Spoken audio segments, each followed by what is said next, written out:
Hi, and welcome to the Fierce Boys podcast. I'm your host, Brigette Gildemaster. This is a podcast for those who are ready to leave behind survival mode after abuse, where we talk about what it looks like to embody who you are as an individual, learn to love yourself, and bring to light healing after surviving abuse from relationships and religion. Pop your earbuds in to hear heartfelt and powerful intensity from myself and guests. Be ready to put into place actual tools and gather insight for you to use on your healing journey. Hello, and welcome back to the Fierce Boys podcast. I'm your host, Brigette Gildemaster, and today I have a guest with me. I have Michelle. How are you today, Michelle? I'm great, Brigette. Thank you for having me. Awesome. Great. I am very excited to hear more about your story as we are strangers, friends through the internet now, but just to hear more of everything you've gone through and what you have to share and offer. You just have a very unique story of overcoming. So I'll let you go ahead and introduce yourself and we'll go from there. Sure. Thank you so much. My name is Michelle Steiner. I live in Pennsylvania with my husband and our two cats, Jack and Sparrow. I work in a school with students who have disabilities and some who just need that little extra help. And I also work as a disability writer, speaker, and photographer. I have my own blog called Michelle's Mission, where I write about life with a learning disability. And I also get the chance to feature my photography from a lot of my walks because I'm not able to drive. And I have a little store that people can purchase my artwork from. So that's a little bit about myself. And I have a learning disability. And my experience with having one, began whenever I was first diagnosed in kindergarten. I was my parents' first child, so they didn't have a whole lot to base development on. And when I went to school, my teacher noticed that I was really struggling socially and academically. I was having trouble with counting, tying my shoes, and just playing with a lot of other kids because I was an only child. And my teacher recommended that I get tested for having a learning disability. And sure enough, they found out that I had one. It was really interesting. They didn't give specific diagnosis at that point. What they did is you had a learning disability and it was considered an umbrella term. However, we all knew I was not going to be a mathematician at that age, even though they didn't call it dyscalculia. I ended up had to repeat kindergarten all over again in a different school. And I had to also begin to receive specialty instruction and a lot of accommodations to be able to help me. And I can just remember being really frustrated when I was younger. I thought, excuse me, school was always going to be difficult and that I wasn't able to learn and that nobody liked me. And I just thought if I could just get rid of my disability, my life would be better. And unfortunately, that didn't happen. But what it did end up happening, to my surprise, was I was able to find things I was good at. And I was in more regular ed classes. I was in English, science, and social studies. And by the time I was in 12th grade, I had learning support math. And that was my only one, except for I also had a resource classroom. But everything else was regular ed with having the accommodations of extended test time, having the test read aloud to me. So that was really helping me a lot. And I knew that I wanted to go to college, but I was also a little afraid because I was doing really well in my learning all those classes. And I was in learning support math, but I was just wondering, could I really handle it? And I wasn't alone in that fear. I had a learning support teacher that didn't think I could handle being able to do math. And she suggested our trade school that I could take when I was in high school, and nothing there really interested me. And it was during that time we were also meeting with agencies to be able to get the help that I needed to go on to school and figure out, well, what am I going to do post-secondary? Mm-hmm. And I was connected with some wonderful people and some agencies. But one of the things that I really remember was I had a student teacher that told me that I could go to college. She told me I knew how to study. And that was the first time I ever heard someone that really believed in me that I could do it. And she started telling me about people that she knew that went to her school that had disabilities and learning disabilities. And I never heard that. I didn't have that representation when I was young. And I can remember I graduated, and right before I was to go into community college, I had to be tested for having a learning disability all over again. And one of the psychiatrists who evaluated me, I've never been a great test taker. I had very low scores on a lot of my tests. And they said, well, based on your scores, you're most likely not going to go beyond community college. During the community college years, I had a lot of stigma surrounded with disability. I was told that using disability accommodations were cheating. I had a professor that told me that I was going to have limited job choices with having a disability. And I didn't want to be a part of that. So I thought, well, I'm just not going to use accommodations. And that was a big mistake. I really struggled. And finally, I had a great professor in a science class that said, why don't we at least get you extended test time? And I was able to pass her class, didn't do great. And I was able to use that for my other ones and graduated from community college. And I moved out on my own, and I had some temp jobs working in some centers with children and some other jobs. And I loved it. And also, it was great to be on my own because another part of my learning disability is my visual perception. It doesn't affect my eyes, but it affects my reaction time. So I can't drive. And it was nice to have that independence to be able to do that. But I always wanted more for myself. And due to financial reasons and my job downsizing, I had to move back in with my parents. And I thought, well, this is the time to go back to school. And I was able to find a program that had the least amount of math and science possible at a university, had the right program that I was interested in, and had accommodations. And when I went forward this time, I used the accommodations and I advocated for myself. And when I did that, my grades improved. I made Dean's List for a semester. I was able to graduate with a bachelor's degree despite being told I couldn't do that. After that, it took me a little while to find the right job for me. I moved back out on my own again. And I thought, well, maybe I want to go to grad school. And I had to get I had once again had to get evaluated for a learning disability to receive the accommodations for that type of testing. And I can remember that's when we found out I had limited hand dexterity. They did testing, and then all of a sudden the light bulbs went off. That's why things drop out of my hands. That's why it's hard for me to unlock doors. And I took the test for grad school. I didn't get accepted. And it just didn't seem like that was the direction that I was supposed to go in.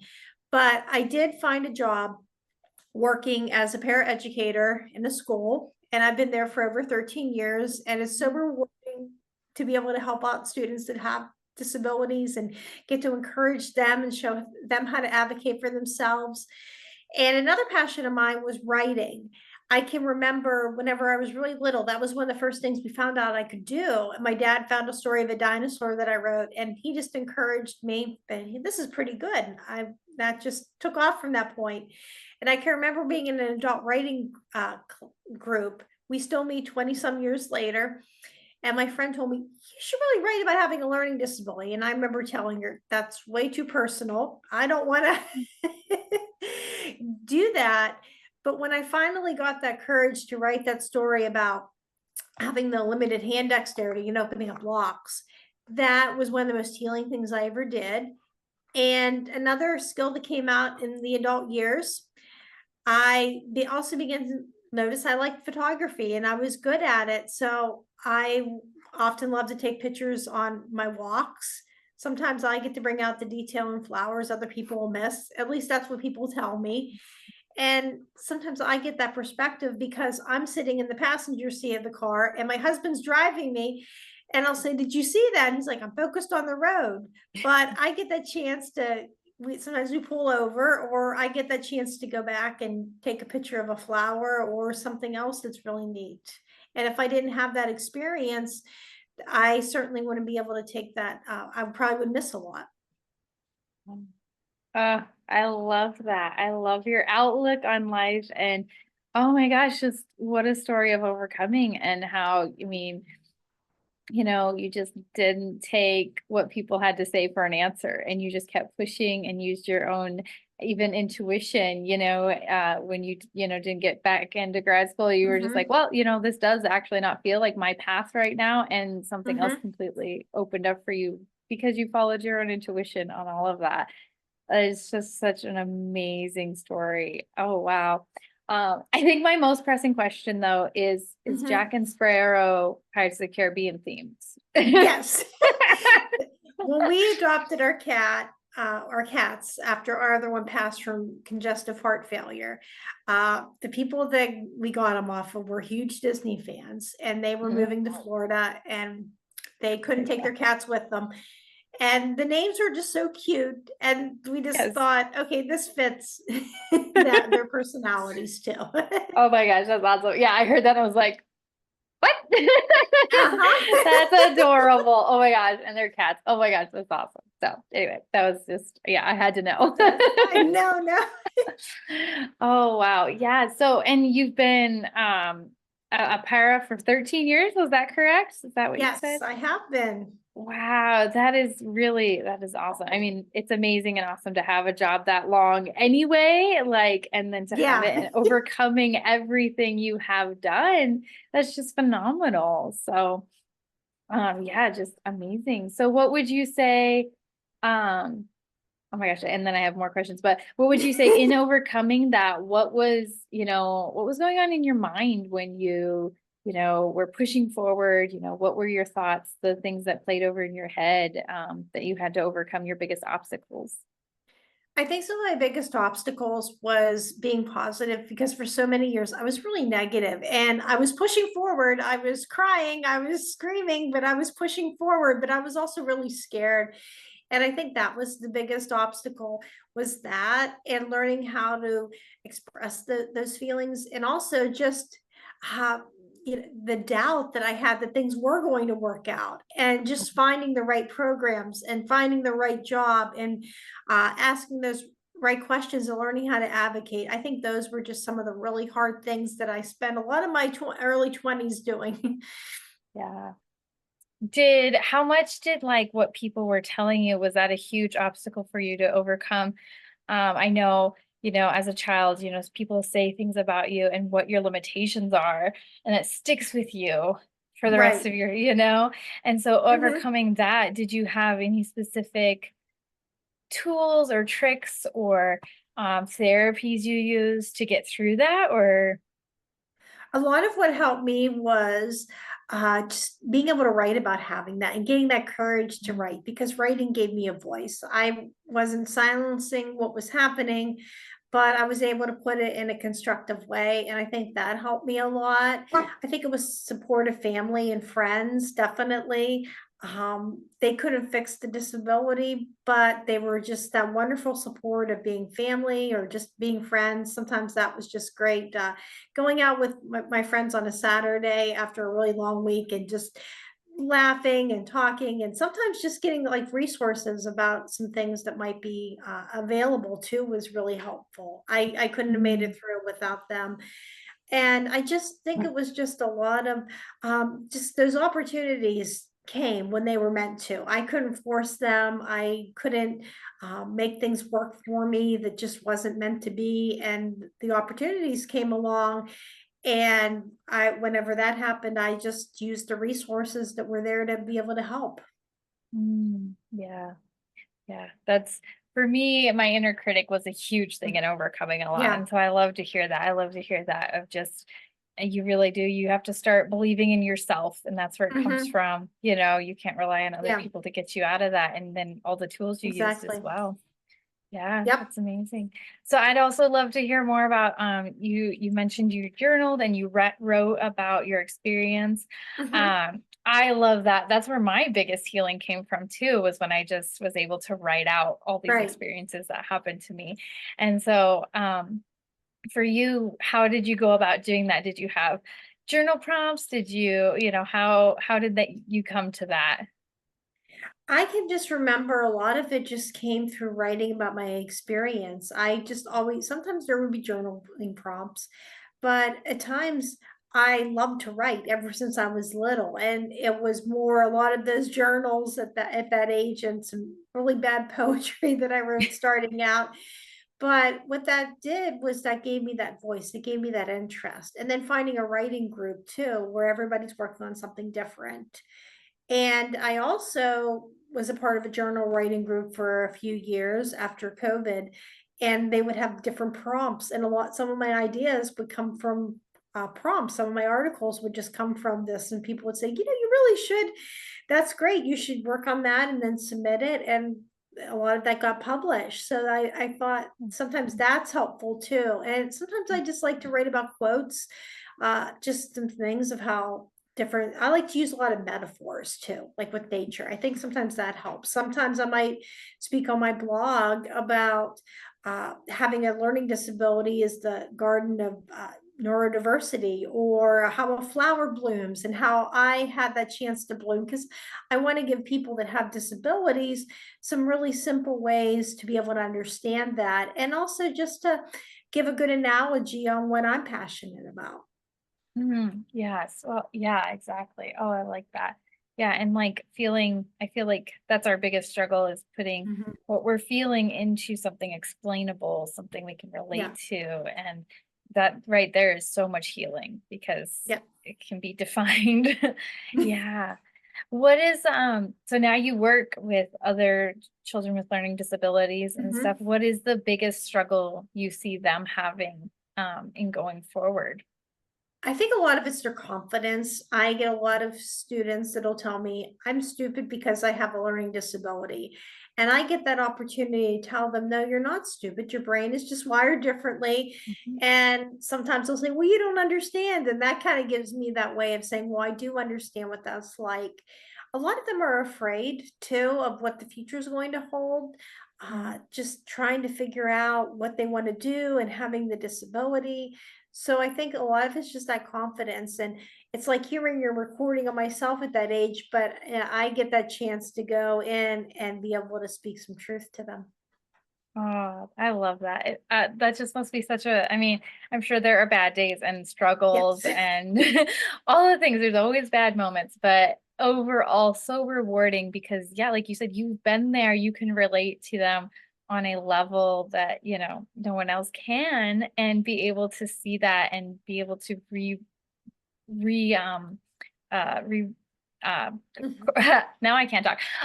To go over what is the track, that track that's going in their head, and be able to put those positive thoughts in there. And we all know like a positive thought goes so far. Like we carry that, we remember that one person who told us whatever, Mhm. and we believe in that. And you get to be that person. Like that's so amazing, like so rewarding. That's really cool. Thank you. What is something that you're able to tell them that and go forward? What's the biggest thing beyond that, like what you help them with or want them to carry with them?